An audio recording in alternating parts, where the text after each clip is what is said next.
Welcome to the LCMHC Mystic Musings.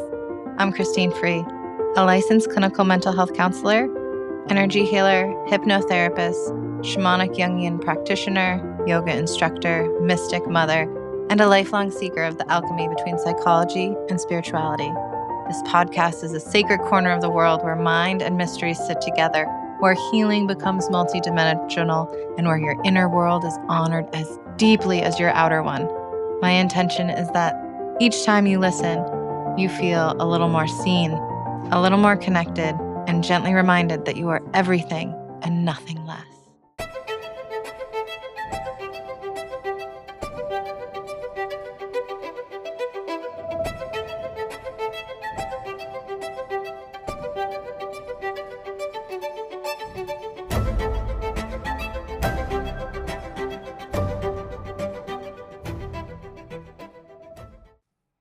Today's episode comes from a beautiful listener request. And she asked, can you talk about the spiritual and magical crossover between Mother Nature and God? Instantly, my whole system said yes, because this topic is one of the most interesting and deepest parts of my soul. I love talking about this topic. It's the heartbeat of my personal journey, my mysticism, my shamanic work, my clinical work, and my relationship with the divine, and just the word God in itself. So for me, nature and God do not live in separate categories. They are not different languages or different beings. They exist in symbiosis. They're a conversation, a single presence expressed in two forms. So today, I want to walk you through the way Mother Nature and God meet, through the lens of a mystic who lives in awe, in intuition, in healing, in symbolism, and in the quiet places where the soul listens. To do that, I'm going to weave in my own personal experiences, my shamanic work, my therapy practice, and the moments that shaped my understanding of the divine. I'm so excited. Let's begin. All right. So I'm going to start with some early spiritual connections. When people ask when I first connected with God, the answer is hands down outside of church. As I've shared before in my first episode, my mother was, and still very much is an earth child, a little white witch. She grew up in a strict Catholic household, and when she had me, she wanted me to discover God and the divine in my own way. And I, to this day, am forever grateful for that. So thank you, Kathy. You are my saint. So I do want to preface, I don't fear, I don't dislike churches, and I don't believe religion is evil. And actually, I enjoy going to, there's 2 local churches in my community, and I am definitely not consistent, but sometimes when I feel called, I really like to go, and I like to go and listen to the sermon. But whenever I feel the call, I always go. Oh, here comes my daughter. What do you need to show me, honey? That's beautiful. It's for you. Thanks. You can give it. Oh, you're so thankful. Thank you. But yes, so, and I participate in other religious celebrations and customs. I will talk about in the future how yoga saved my life and how Hinduism is, it's such a beautiful practice. So, but that's really one of the gifts of being a mystic. You find God and the divine in practices that transcend what the human mind can't comprehend. So, but my earliest encounter with the divine came long before theology and me understanding that word. So this goes back to childhood.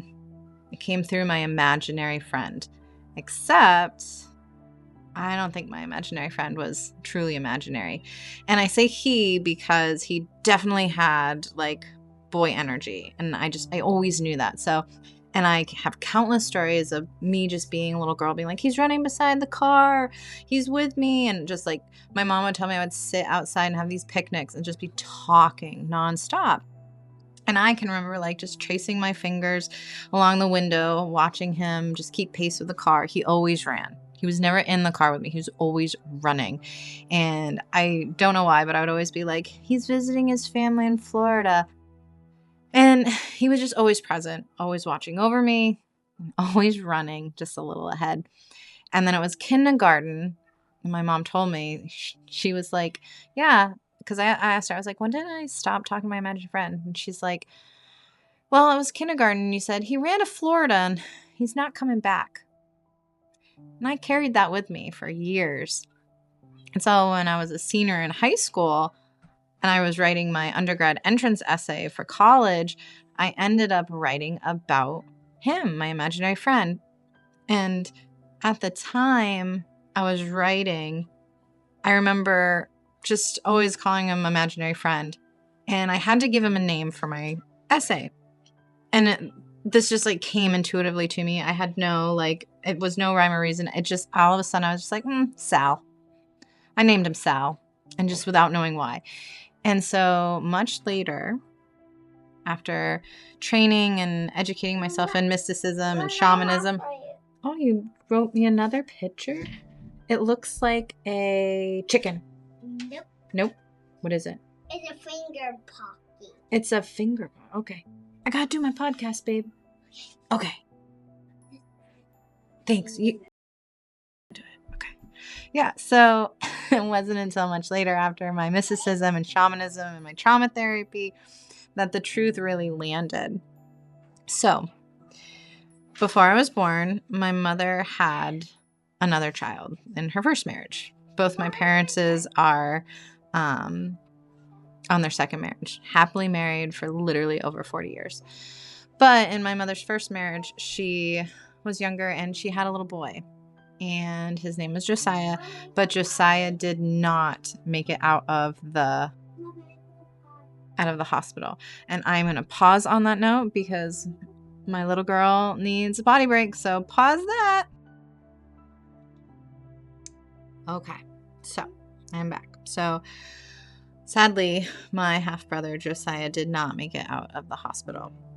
My mom was in her early 20s, I do believe. But needless to say, almost 10 years later, my mother meets my dad. And beautiful love story, fall in love. And however, she tells my dad, I'm not going to be able to get pregnant. Like, we're not going to be able to do this. And my dad was like, okay. And sure enough, here I am. And my mom tells me that she did have a hard pregnancy with me. And when I do a segment on birth stories and such, I'll elaborate there. But speeding forward. So now I have my imaginary friend. And I knew in my bones that my imaginary friend was Josiah. And I didn't know it then. I didn't know it until I was much older, but my imaginary friend was Josiah, my brother. He was a protector, a connection to something divine, and a presence beyond the physical. So going back to the connection here, at first glance, Sal and Josiah don't seem connected. One feels simple and soft, and the other is an ancient and biblical, but children, I love this about kids, children can access archetype intuitively. They create symbols before they create sentences.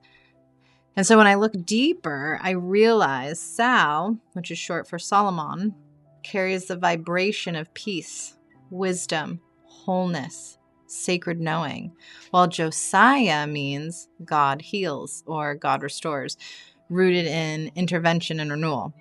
Together, they form a single archetype. And I love this. Divine peace and divine healing, wisdom and restoration.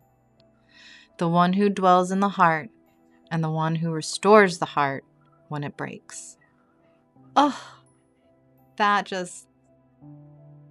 one gets me. So Sal wasn't someone I invented. He was how God first met me, how spirit first confronted me, how the unseen world first revealed itself to a little girl who was already becoming a mystic. And I didn't outgrow him. He simply revealed himself more clearly. This is where my relationship with God began, in the conscious level. So, not in a pew, but in imagination. Intuition, a spiritual presence that ran beside me as I grew. So, nature held the awareness in place, the wind outside the car window, the open sky he ran beneath. It was all part of the conversation. And the divine has been speaking to me through the natural world since the beginning, and to you too. So pause here with me. Have you been reflecting as I've been talking? Did you have an imaginary friend? Can you trace back and see a symbol or message from source, even if you didn't have language for them? And remember what we explored in episode 2? How trauma and perception shape what we notice? Some of us grew with that lens. You didn't deserve it, but some of us did. So it's scratched and distorted. And that was hard to see the divine's message. And that's why I love the work I do. I love seeing and helping people remove those scratched lenses and grow their intuitive eyesight, the place where they can finally meet the divine in their own way. Oh, deep breath there. Deep, deep breath. Moving on, the psychology of nature. So, as a therapist, I understand the neuroscience behind why nature feels holy. And neuroscience is another nerd topic. I love neuroscience. But nature regulates, nature grounds, nature co-regulates the nervous system in a way humans can't. So research shows that being near water, trees, open sky, or earth, it lowers your cortisol, it softens the prefrontal cortex, it relaxes the vagus nerve, it increases awe, which increases neuroplasticity. Oh, we talked about that in episode 2. Neuroplasticity. It quiets the default mode network and it opens intuition. So what does this mean? Nature is one of the few places where the brain becomes quiet enough to hear God. I'm going to repeat that again. Nature is one of the few places where the brain becomes quiet enough to hear God. It's not that God lives in nature. It's that nature creates the internal environment where we can finally hear the whisper. Nature is God. Nature is God's language translated into nervous system safety. And this is why you feel something so holy, so divine when you're in a forest, when the ocean is pulling at your soul. Can you hear the waves? Whoosh. When sunsets feel like a prayer or a meditation, it isn't coincidence. It is design. So what is the spirit message, right? So one of the greatest gifts of my shamanic work is the way the natural world communicates. And this is not metaphorical for me. It is literally experiential. And that messages that come through so many ways, primarily for me. And I hope that this is an invitation for you to notice the messages that are given to you. But for me, messages come through the wind, through water. Oh my God, so much with the water. Through the different temperature shifts, animal encounters. I get my spidey senses, synchronicity, and I am definitely an intuitive knower.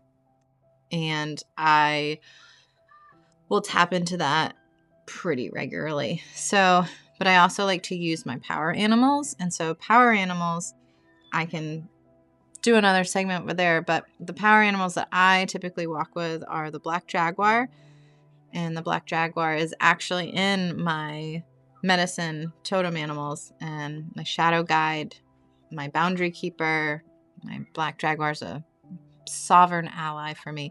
And then the other power animal that definitely is with me all the time, in fact, people call me this, is falcon. So my falcon is my messenger, sharp and precise. It's carrying clarity and higher sight. I do have hawk medicine in my animal totem. Geez, maybe I should do a whole spread on animal medicine cards sometimes. But these allies show up in my journeys, my dreams, art, songs. I see their symbols all the time. So real quick, let's do something fun. Let's do a quick exercise. So I want you to place your hand on your heart. Take a nice inhale in. Oh, feel that breath. Hold it. And then a nice slow exhale out. And I want you to do that again. Inhales and exhales. And then I want you to hold that hand to your heart. And you ready? First thing that comes to mind. Hold it in your third eye. Notice how you feel. Later on, I want you to look up the symbolism of that animal and just see if it's delivering you a message. And this is where Mother Nature and God meet. God speaks and nature delivers a message.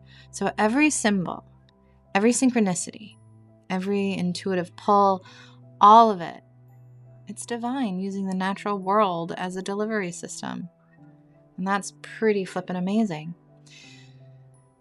Now, I've spent a lot of time talking about God and my interactions and meeting with God. I want to take a little time to talk about Mother Nature and share some things about that, my experience with that. So if I had to choose where I feel the deepest connection to the mother and the divine feminine, the answer is super simple. It's one word answer. You ready? Water. Always water. Water is womb-like. It holds, it births, it reflects, it remembers.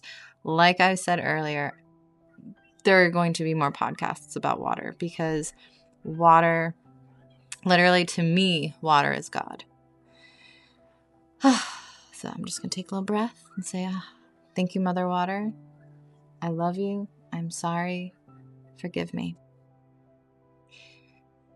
Air is my second teacher, especially when I'm at my sacred space. So I grew up in New England, and there's this little spot in the Lakes region, and it is this river, and it is a little watering hole, and it's where my sanctuary is. And for whatever reason, every time I go, not only does the water obviously speak to me, but so does the wind. And I always get messages from the wind when I'm there. And I instantly just started singing Colors of the Wind in my head. I'm not going to do that, but I instantly started singing in my head. So water is the mother, air is the spirit. One is form, one is breath, but both are holy to me. And I want to share a very specific moment in my adult life where I experienced the connection between God and the divine. And this happened in 2020, and 2020 was tumultuous for all of us. Pandemic, like everything.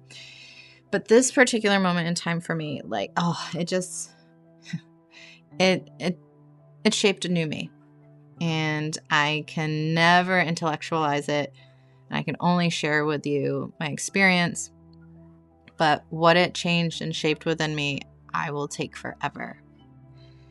And so, at that time, I was in a very unraveling space of my life. Everything was shifting. Everything was breaking open. There was a lot. There was a lot to unpack for my 2020. And I was home in New Hampshire, my childhood home, and I have this little spot I call the knoll. And I went up to the knoll, and when I tell you I collapsed, I can see this whole thing, and I'm getting a little teary. I collapsed into grief, into overwhelm, desperation. And when I say that I cried, I'm talking, it was a soul deep, guttural weeping. I screamed. I'm talking like screamed, shaking like to my bones, just asking. I was like, please. I was like, I will do anything. There was inconsolable. No one was home. Neighbors probably heard me. But I had a Lumerian stone. And if you don't know what Lumerian stones look like, they very much look like a quartz crystal. But this is a Lumerian stone. And I was just so distraught. I begged God for a sign. I was like, please, I just need something. And I wept. And when I was finally done, I got up, said thank you to the ancestors, to God, to the divine, to all the deities. And I walked up to my driveway, and it was a blue sky. I mean, there was no clouds. Absolutely no clouds. I lifted my Lumerian stone and I whispered, please, just show me something. When I tell you, in that moment, instantly a crack of lightning lit up the sky. It's cloudless blue, and this just ripple of a lightning through the sky. Chills. No meteorological explanation. Like that, this was nature. This was God. This was the convergence of spirit speaking through the elements. And that moment is literally etched in my DNA. It forever will move me. So coming back to the psychology aspect of this. So in therapy practice, I see the truth of this convergence again and again. And excuse me, I actually recently guided a client through a labyrinth walk. And that was such a cool experience. Like, to watch them at the start of session to the end of session, it moved me. And that's the thing. My clients, I'm always in awe of them. Like, they don't think I am. And they're always just like, I'm like your worst nightmare. And I literally am just inside being like, you have no idea. Like, I'm amazed by you guys all the time. So, excuse me again. Probably shouldn't clear my throat on a podcast, right? Like, that's like a no-no, like a podcaster no-no. It's episode 3. I get a hall pass, right? Right? Anyway, so recently guided this client through a labyrinth walk, and I blended bilateral stimulation, which is what you use in EMDR, EFT, which is tapping. This is 100% exposure therapy, grounding techniques, NLP, which is neurolinguistics programming, and I did some Reiki and angelic light. Energy healing. So they walked into the labyrinth one way, but the walkout was completely different. And it was just it was an honor to watch. Like, I got to watch transformation. I got to watch healing unfold right there in front of me. And it was truly amazing to see. And nature, we couldn't have done what we did without nature. So nature's not the backdrop to healing. I'm going to repeat that again. Nature is not the backdrop to healing. Nature is healing. Okay? So today, if you ask me the relationship between God and Mother Nature, the answer is super simple. They are one. They are the same. You cannot separate the creator from creation. The breath from the lungs, the water from its source. They are one. My relationship with God has deepened through mysticism and shamanism. I love so much about the creator and source energy, God. If we want to get biblical, I feel really close to Jesus. I feel more close to Jesus now than I ever did when I was younger. And I did that through meeting Jesus in nature. So my spirituality doesn't fit in a box, as we know. And I've also learned that that's okay. So for those individuals that are listening and who are questioning their spirituality or, questioning how they think about God, I want to tell you this. If you grew up in a Christian faith and you love the God that you know, that's beautiful. You don't have to change. And if you grew up in a family where you did an entirely different practice, God's there too. And when you go out in nature, it unites us all. So God's not disappointed. God's not disappointed in me. He's not disappointed in you. I tell this to myself all the time. God isn't disappointed in you, Christine, for finding him in rivers instead of pews, for praying to Ganesh to help you move through blocks, that the divine shows up in the language our soul understands. And for me, there's so many different ways that I read that language, and it's okay that same goes for you. So when I'm barefoot on the earth and standing by the water, I'm not experiencing a different God. I am actually experiencing a different me. I'm more open. I'm more receptive. I'm more connected. God doesn't change. I do. And nature is where I can hear God the clearest. So before we end, I want to invite you into a soft reflection. I want you to think for a moment, recent or long ago, when nature made you feel not alone, comforted, guided, connected, inspired, seen. So that moment was not random. It was communication. Nature is God's canvas. God is nature's breath. The magic lives in the place where they meet. So really hold that moment. Think about where it is.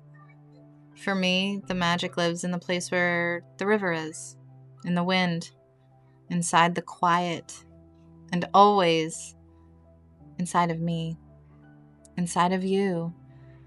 And so I really want to remind you, you, my dear listener, you are everything and nothing less. Thanks for hanging out with me today. Thanks for letting my daughter be a cameo. I appreciate you. So much love.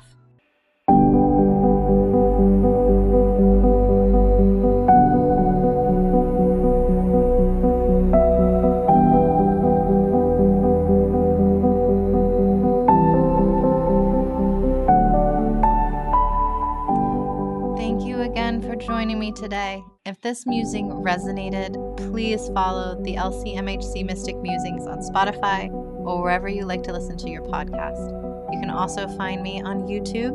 You can connect with me at mymerkabasecrethealing.com and on my other social media platforms at the LCMHC Mystic. Deep gratitude to the listeners, followers, and donors who help this sacred corner reach a wider circle. If you'd like to support or collaborate, please reach out through my website or Ko-Fi. I'd love to connect.